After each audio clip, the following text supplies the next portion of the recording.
As card investors, one of the first decisions we're going to have to make once we zero in on a player is what types of cards do we actually buy? And specifically, do we go after one higher end, nicer, rarer card, or do we spend that same money to pick up a quantity of lower end cards? Now, in this video, I'm going to lay out the pros and cons of both, and I'm going to help you decide what's the right path for you. The good news is you can choose your own adventure in this space. There isn't necessarily a right or wrong answer, but this does matter. And based on how you want to participate and how involved you want to be in your business, it's probably going to be pretty clear which is the better path for you. So with that, let's dive in and let's talk about quality versus volume. Now, we only have one budget to spend, right? So that's why this is a decision we're going to have to make. You can't spend the same money in two places at once. So this is where the decision comes in.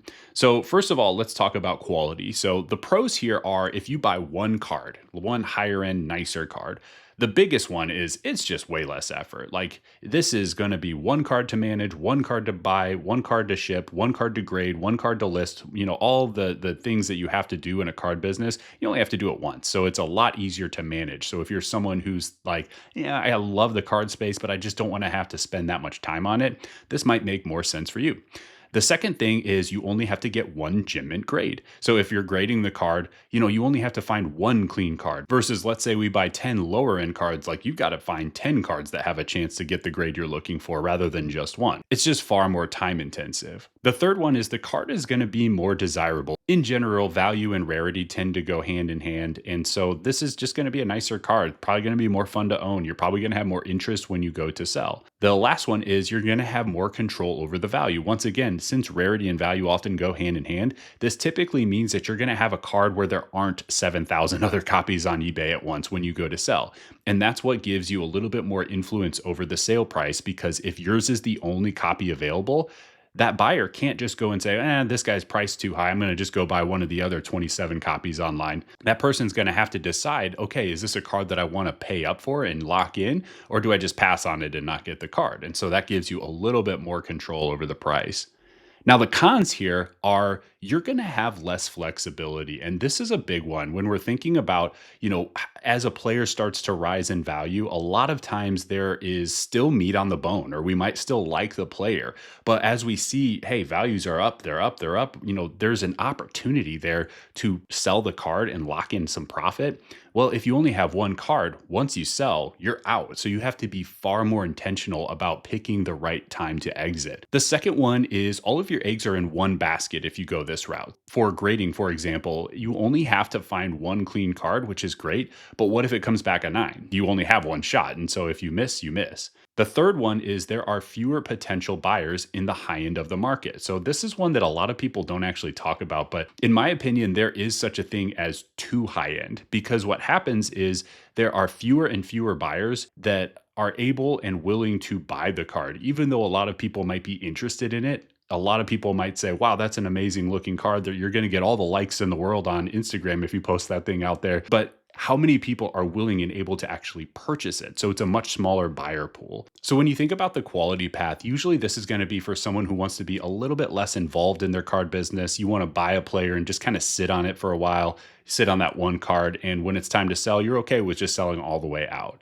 So someone who's less involved, doesn't want to deal with as much hands-on shipping, doesn't want to track the market maybe as closely, just wants to kind of have fun owning a card. Now let's talk about volume, and I'll take you to the other end of the spectrum here. So let's say instead of buying one card, we buy 10 cards for 10% of the value each. And so we're still spending the same amount of money, but it's just that we're ending up with a bigger quantity of cards here. So the pros here are this gives you lots of flexibility. So the reason that I like to have a quantity of cards is when the cards start to rise in value, that gives you the ability to sell some without selling all. So you don't have to sell all the way out like you do with the quality play. You also have multiple chance at gem mint grade. So it's not all or nothing like it is with the one higher end quality card. You're going to have 10 cards going out to PSA, and you might not go 100%, but can you go 7 for 10? Can you go 6 for 10 and get a bunch of gem mint grades that add a bunch of value? So in that regard, it's likely a much safer play because your eggs are not in one basket. It's also going to be just a cheaper price point per card, so you don't have so much money tied up into one single card. There are also more buyers who can afford cards in the lower end range. So that means that when you go to sell,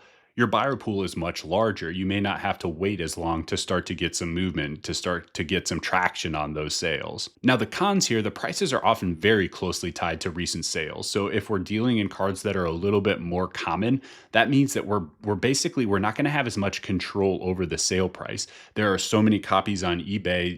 Let's say there's 40 copies of this card that are readily available. There's probably a few auctions running. So if the card is worth 80 bucks and you're trying to squeeze $100 out of it, why would someone pay $100 if they can just wait for that next auction and scoop one up for 80? So it gives you a little bit less control over the actual sale price. The second one, the cards just aren't going to be quite as desirable. So that might not be an issue depending on, what type of card it is, but we do want to make sure that it's at least desirable enough to be liquid, meaning that we can easily sell it so we're not stuck holding indefinitely. And then lastly, it does take notably more time because you're dealing in more cards. That means you've got to do 10 times the work with buying, grading, listing, selling, shipping when you have quantity of cards versus one single higher quality card. And so ultimately, like, this comes down to, I think the main question to ask is, how involved do you want to be in your business? Do you want to be the type of person who buys a card and sets it aside and just waits until the right time to hopefully turn a profit? Or do you want to be the person that's more involved, that's selling along the way, that's grading multiple cards, that's,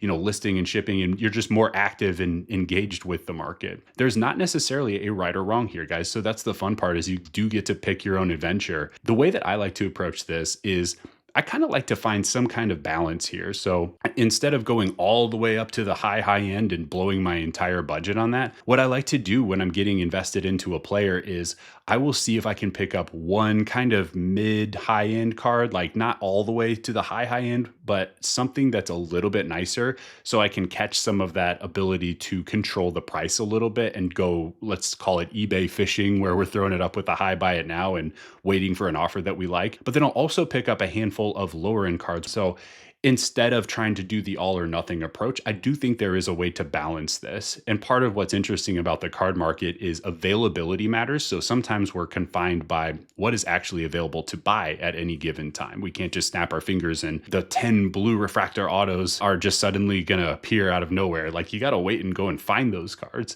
So that's one of the other kind of X factor challenges as part of this equation too. So key takeaways here: if you want to be less involved, go the quality route. If you want to be more involved, go the quantity route. The good news is that you can win either way. If you get value from this type of sports card content, don't forget to take 3 seconds to like and subscribe. We'll see you on the next one.